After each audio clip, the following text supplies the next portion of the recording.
YouTube, today I'm going to show you an account which is unlike many of the accounts I feature here on YouTube. The reason is because its main hero is one of the fewer heroes used in Idle Heroes.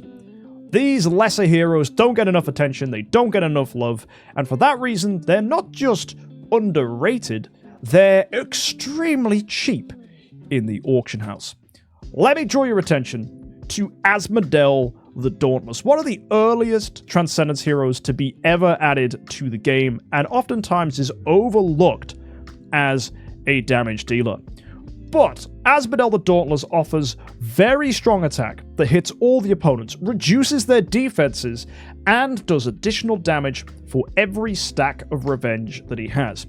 He gains revenge when he gets hit, or people with glorious support gets hit, and he also gains revenge when people die. This results in many stacks coming quickly if you can stall out a little bit, and then hitting hard with a huge active skill, which funnily enough makes the best artifact to use on an Asmodel in most cases nothing other than Breath of Forest Spirit. This gives 300% skill damage, which improves his attack. It also gives you access to additional damage stacks on his revenge, and it gives you precision, which is a very good stat for Asmodel, and he buffs up his own precision as well, so that 90 precision is all you'll ever need for precision. But more importantly, it delays your active skill. It gives you a basic attack in round 1. The importance of that is twofold. If you take a look at Asmodel the Dauntless's basic attack, it's actually pretty good. It's going to go ahead and increase your control immunity by 24%, which is nice. And it'll reduce the enemy's speed, and the control immunity lasts for quite a while. So it makes your Asmodel a lot more protected and insulated against negative effects. Also, by not doing an active skill in round 1, you're delaying it for round 2, which gives you more time to get revenge stacks, so when he does swing out, it hits like a mother trucker. And that means enemies die very easily. I would know this because I myself have used an Asmodel the Dauntless as an S tier, no less, and had really, really good results. So, do you still want him to be slow? Absolutely you want him to be slow, because you want your opponents to hit you, and you want to make sure that your teammates are doing attacks as well and setting him up. That's why you've got Halora here. Halora brings you Abyssal Corruption, putting that on opponents and giving you access to more damage with your critical hits. That benefits your Asmodel because it lets him hit even harder. And the difference between a Halora buffed hero and a non-Halora buffed hero is night and day. Also, Halora, believe it or not, is a tenant for Asmodel the Dauntless, which is amazing. So all these enhancements on the Halora, the fact that she's Destiny 2, that is all bringing more power to our Asmodel. So if we go to the Celestial Island, head into the Cloud Island, and take a look, he is getting a juicy 4 million extra attack just from this Halora, and with no other tenants, we don't even care. We're not gaining too much speed. Asmodel is nice and slow. This is really, really fun. So we've got ourselves a nice little built-up account here. And you can see we only have 3 Transcendence heroes. The other here is, of course, a Wukong. Now, Wukong's really nice, because Wukong, with a Dragon Rui Scepter, can have a chance to gain energy. That energy allows him to stun the enemy team with his passive.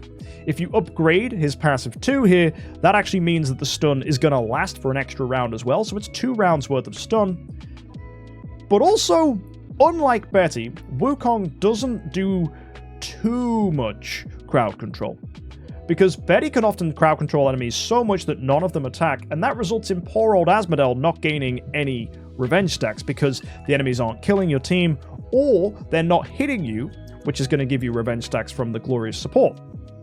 If Wukong stuns, let's say, 3 or 4 opponents, 2 of them are still going to hit you, thus still getting you revenge stacks. And if you run something like a puppet, that puppet just dies, offering you more revenge stacks as well.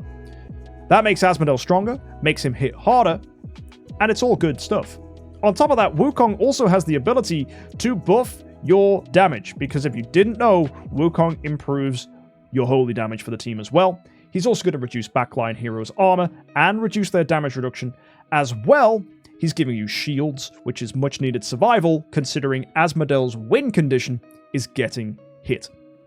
Those shields give you protection, which means you can take the beating, and then, of course, get the shields back, take more beatings, and get more revenge stacks in the process. So what we have is a beautiful account, just simply running 3 heroes, and all focused on Asmodel. Now, I did mention that Asmodel is an underrated hero. That gives us 2 advantages here. First of all, you can see this is an A-. Now, I would recommend, if you are using Asmodel, you get an A-. And that could have many players go, boo, A tiers are for spenders. However, Angry Toon, would you be so kind as to type in chat how much that Asmodel the Dauntless cost you?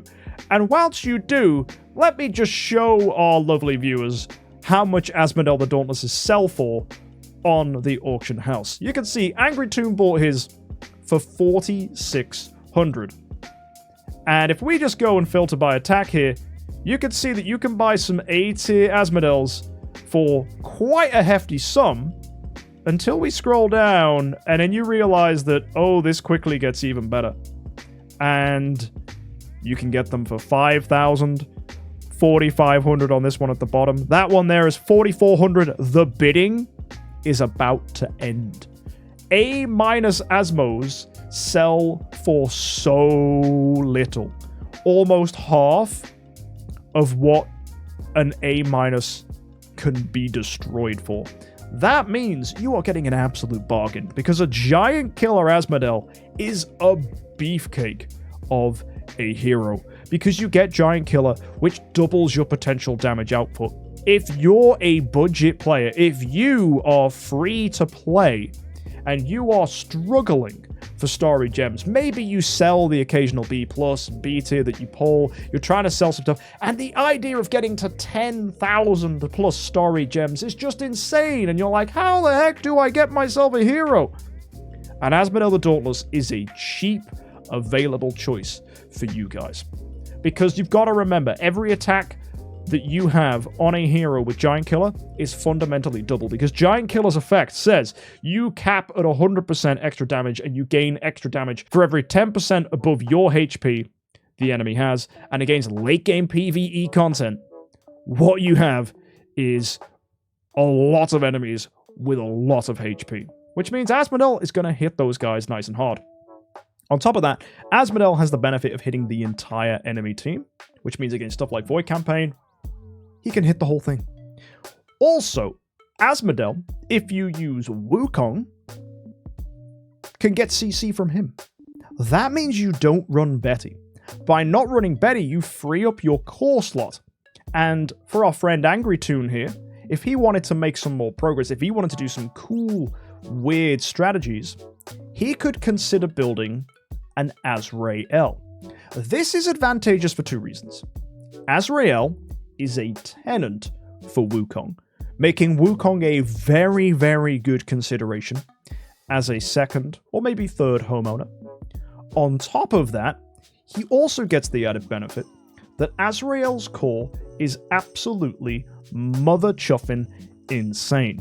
Let me show you what Azrael's core does at max level. When an ally dies, deals 400% of attack damage to 2 random enemies based on the dead ally's attack. Okay, that's nothing. That's chump change. That's a little bit of damage. Who cares? However, he then grants Distant Blessing to all surviving allies. It can only be triggered once for each ally that dies. Distant Blessing says you gain 25% holy damage and 35% control immunity, along with speed, and this lasts for 6 rounds and can stack up to 6 times.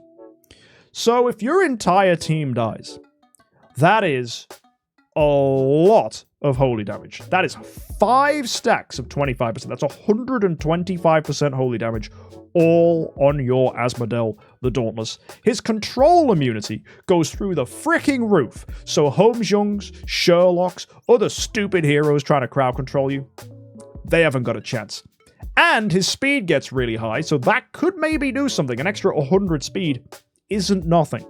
So what you end up with is a fast, uncontrollable, mega buffed Asmodel the Dauntless, who, because your team have died, buffs himself and gains revenge stacks, and then hits like a freight train. And like Renville said, Asmodel heals himself when people die. In fact, Asmodel does so much when people die. If you read his passive here, it says when an ally is killed, Asmodel the Dauntless has his HP restored 2 times, each restoring 18% of max HP. The fact it's split into 2 is nice, because it plays around Healing Curse.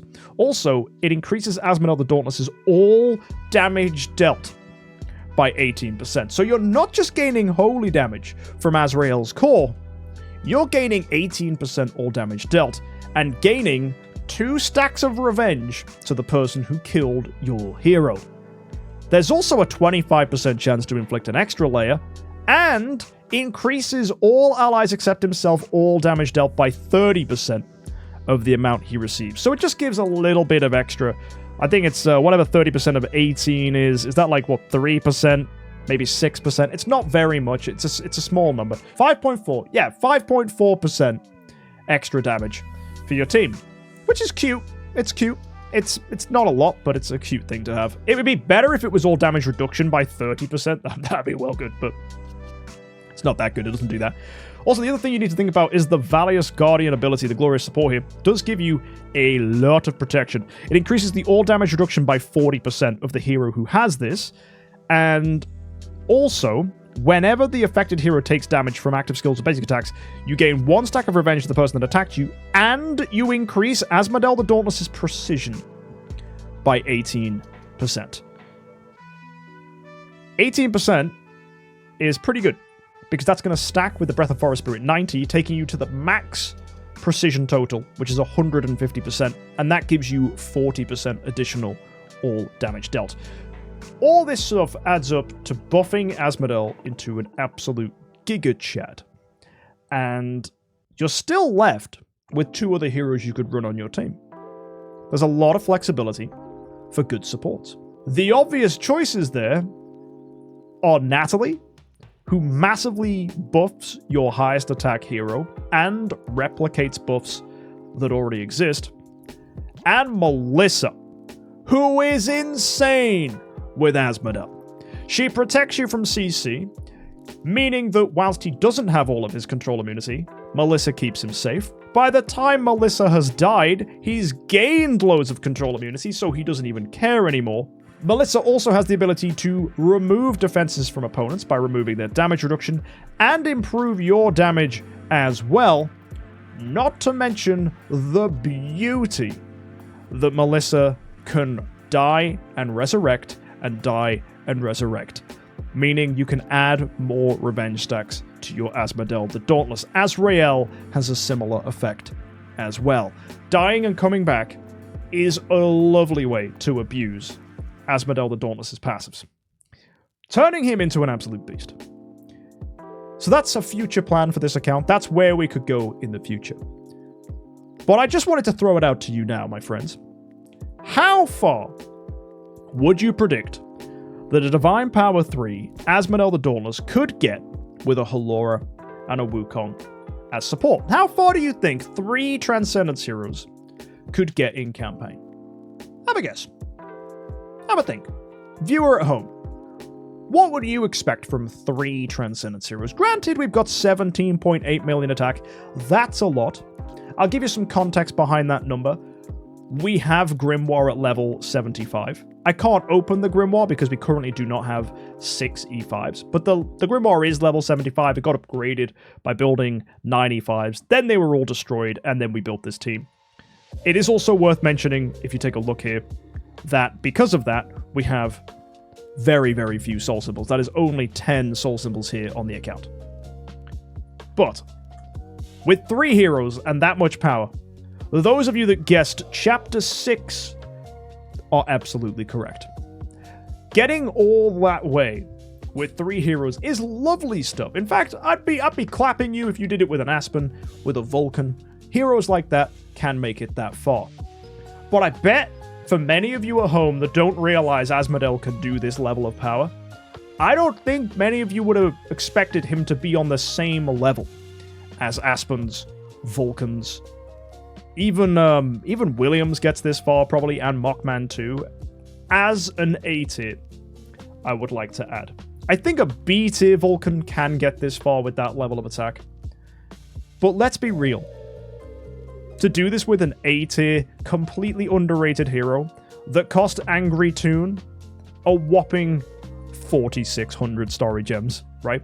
I say that ironically. It's not a lot of money for an A-tier hero. What we have is an incredible example of what can happen if you just put some faith in a hero that does not get as much love as he deserves. Asmodel is one of my favorite damage dealers. I rate him very, very highly, and I think one of the things that holds him back is people just don't know how good he is. Granted, we've got Holy Armor, Giant Killer, Defier as bonus stats. They're extremely strong. Getting those is good if you can high roll that.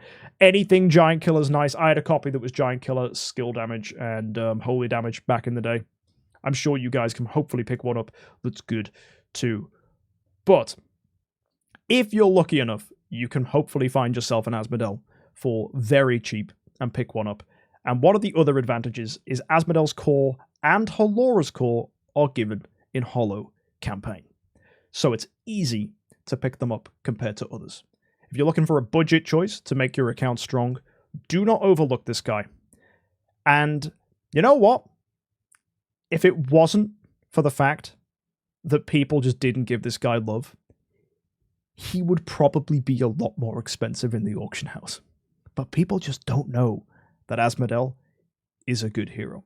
And it's because he has to compete with Williams, he has to compete with Mockman, he's got to compete with Vulcan, and he's got to compete with Aspen, who gets a lot of love because he's very good at boss fights. But you know what Aspen can't do?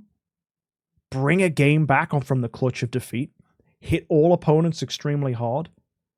And guys, Aspen struggles against 6 opponents, whereas Asmodel smacks them all. If you're looking for a cool hero that people don't use, Asmodel's very satisfying. So go check him out. Also, if you haven't already, check out my VIP series where I used an S-tier Asmodel back in the early days of Idle Heroes, and I was rocking big numbers for him back then. It was like 14 million attack. But now, that's easy to get. With a good buff in the Grimoire, like Angry Toon's got here, and you get some Destiny on him and you can pull a decent A-tier, you might get a good account with some nice stats. So yeah, let me know if you're interested in getting an Asmodel. Let me know if you can buy one for cheap off the auction house, and let me know how cheap you got it for in the comments section down below. And thank you to Angry Toon for letting me show you his account. If you're interested in more Asmodel stuff, I'll be bringing guides for him out in the not too distant future. But for now, subscribe, sit tight, and check out some more content here on YouTube. Until then, have a good week, and happy idling. Yo, an Asmodel's tenant spot 4 for fricking Williams. So you could even pivot into a late game Williams, just simply off the fact you already have his Destiny and Halora's. Damn, that's good.